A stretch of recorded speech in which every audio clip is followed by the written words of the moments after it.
भारत में लोगों की सैलरी में अगले साल यानी 2026 में तेज उछाल आने की संभावना है। इस दौरान भारत में कंपनियां जो हैं लगभग 9% तक जो है तनख्वाह जो है वो बढ़ा सकती है। इसका खुलासा एऑन कि annual salary increase and turnover survey 2024-25 India में हुआ है। एऑन के सर्वे के मुताबिक सैलरी में बढ़ोतरी हर सेक्टर में एक जैसी नहीं होगी। 2026 में कुछ इंडस्ट्रीज़ में सैलरी ग्रोथ सबसे ज़्यादा रहने की उम्मीद है, जैसे कि रियल एस्टेट और इंफ्रास्ट्रक्चर। यहाँ कहा जा रहा है प्रवीण सर कि 10.9% तक बढ़ोतरी हो सकती है, जबकि एनबीएफसीज़ में लगभग 10% की ग्रोथ की उम्मीद है। सर, इस रिपोर्ट में और क्या क्या बातें सामने निकल कर आ रही है, हम आपसे समझना चाहेंगे। नहीं, देखिए, जिसको आप खुशखबरी कह रहे हैं, दरअसल मैं उसको थोड़ा सा चिंताजनक बात मानता हूँ, और इसको हम कंपेयर भी करेंगे दूसरे उसके साथ। देखिए, 9% का वेज ग्रोथ होना इस देश में एक मुश्किल हालात की तरफ इशारा करता है।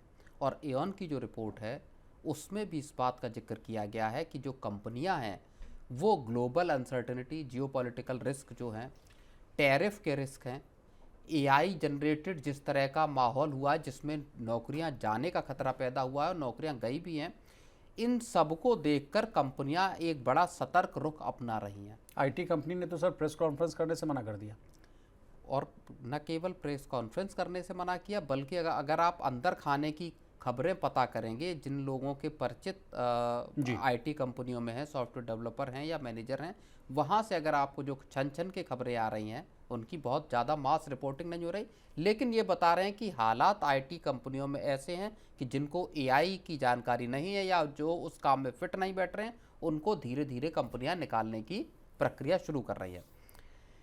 ये हालात पूरे के पूरे कॉरपोरेट सेक्टर के हैं, जहां पे कि आप समझिए कि बड़ी तादाद में लोग, वर्कफोर्स जो है वो काम करता है। अब सिर्फ और सिर्फ 9% का वेज ग्रोथ उस साल के बाद में आ रहा है जब 2025 में 8.9% की वेज ग्रोथ हुई थी। और ये जो 2025 की वेज ग्रोथ थी, यह सैलरी हाइक था, ये 15 साल के लो लेवल पर था। अपवाद इसमें क्या था? 2020 का, जब कोविड का वक्त था, असाधारण परिस्थितियां थी जी, उस वक्त 6.1% की वेज ग्रोथ हुई थी। तो स्थितियां असल में जो प्राइवेट सेक्टर में नौकरी करने वाले हैं उनके लिए दरअसल मुश्किल होती जा रही है, जॉब की अनसर्टेनिटी बढ़ी है। वही तो सर, 8.9 से बढ़कर कितना हो सकता है? 8.9 से जो एवरेज बता रहे हैं वो 9% बता रहे हैं, तो आप कितना बढ़ा? 0.1% बढ़ा। तो वो कोई खुशखबरी नहीं है, वो दरअसल इस पूरे जो कॉरपोरेट सेक्टर या पूरा जो प्राइवेट सेक्टर है उसमें काम करने वाले लोगों की। और देखिए, हमने बार बार इस बात का जिक्र किया है जब जितने भी दफे हम बैठे हैं यहाँ, कि देश की एक बहुत बड़ी समस्या रोजगार की है और रोजगार के साथ वेज ग्रोथ की है। कंजम्पशन अगर फंसा तो उसके पीछे एक बड़ा मसला इस बात का था कि लोगों की महंगाई तो लगातार बढ़ रही है, लेकिन उस हिसाब से उनकी वेज ग्रोथ नहीं हो रही। और रियल अगर आप इन्फ्लेशन को देखेंगे तो वो इस 8-9% की जो आपकी वेज ग्रोथ मिल भी रही है उससे कहीं ज़्यादा है। तो ये एक ऐसी मुश्किल है। अच्छा, उसी के अगर आप बरक्स देख लेंगे सरकारी कर्मचारियों को, रिपोर्ट तो आ रही है सर कि 30 से 35% का उछाल देखने को मिल सकता है 8वें वेतन आयोग में। अब 30% का भी अगर आप मान के चलते हैं, 30% का ये हाइक है। आपका डीए का हाइक 3% सरकार ने घोषित किया, 5% मानी ना सर सालाना, हाँ, घोषित किया, और उसके साथ 58% पे पहुंच गया। आपको डीए हाइक मिला, और फिर अगर आपकी सैलरी 18,000 की सैलरी को बता रहे हैं कि 54,000 55,000 पे पहुंचेगी। तो यहाँ पे अब जो प्राइवेट सेक्टर वर्सेस जो सरकारी सेक्टर या गवर्नमेंट सेक्टर है, वहाँ पे जो वेज ग्रोथ का या सैलरीज की जो डिस्पैरिटी है, वो खाई बहुत ज़्यादा बढ़ती हुई दिखाई दे रही है। इससे क्या हो सकता है सर? अनरेस्ट होगा? अब इससे नहीं, अनरेस्ट की बात अलग है। इससे असल में होगा ये कि जब 25,000 नौकरियां निकलेंगी तो उसके लिए 10 लाख लोग आवेदन करेंगे। चतुर्थ श्रेणी कर्मचारी की नौकरी निकलेगी तो पीएचडी होल्डर उसके लिए आवेदन करेगा।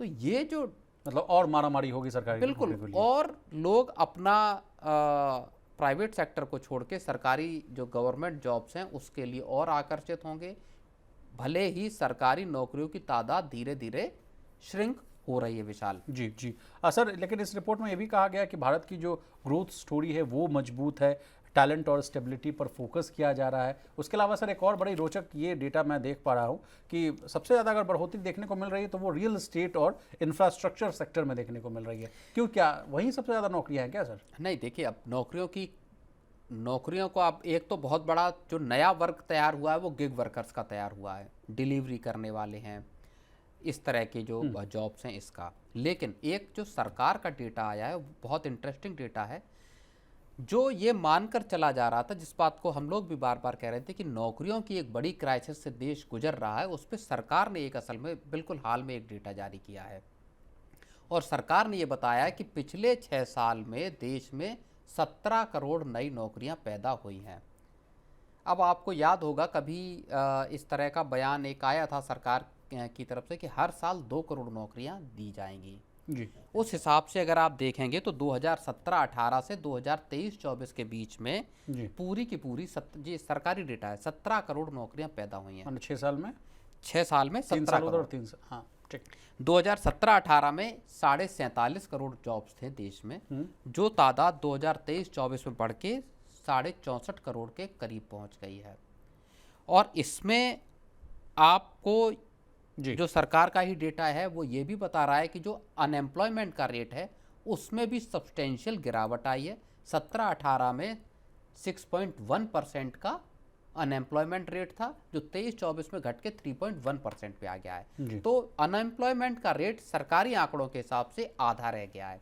तो सरकार एक तरफ जरूर ये बात कह रही है कि नौकरियां बढ़ी हैं, अच्छा बढ़ी भी हैं, ऐसी बात भी नहीं है, लेकिन अभी भी अनएम्प्लॉयमेंट और ख़ास तौर पे क्वालिटी जो नौकरियां हैं, जिसका white collar job, not white collar job, जो नौकरियां कर रहे हैं आम लोग भी, जिन नौकरियां कर रहे हैं उन जॉब्स की क्वालिटी किस तरह की है, वो एक सवाल बना हुआ है। और इस बात का जिक्र बार बार रघुराम राजन भी अपने उसमें कह रहे हैं कि साहब आप नौकरियां जो दे भी रहे हैं उनकी क्वालिटी अच्छी नहीं है। जैसे डिलीवरी करने वाले लोग हो गए, ये हार्ड लेबर वाली जॉब्स हैं, इनको भले आपको दिखाते हैं कि लेबर फोर्स में शामिल है, लेकिन उनकी जॉब की क्वालिटी कैसी है, क्या कोई व्यक्ति 5 साल 7 साल के आगे ये जॉब नहीं कर पा रहा, ये जो उससे जो प्रोडक्टिविटी निकल रही है वो क्या इंडियन इकोनॉमी में क्या कंट्रीब्यूट कर रही है? अच्छी क्वालिटी की जॉब नहीं, जिनमें बहुत ज़्यादा ग्रोथ नहीं है करियर की, जिनमें बहुत ज़्यादा वर्किंग कंडीशंस अच्छे नहीं हैं। एक डिलीवरी बॉय जो काम कर रहा है वो 8-9 घंटे 10 घंटे, या जो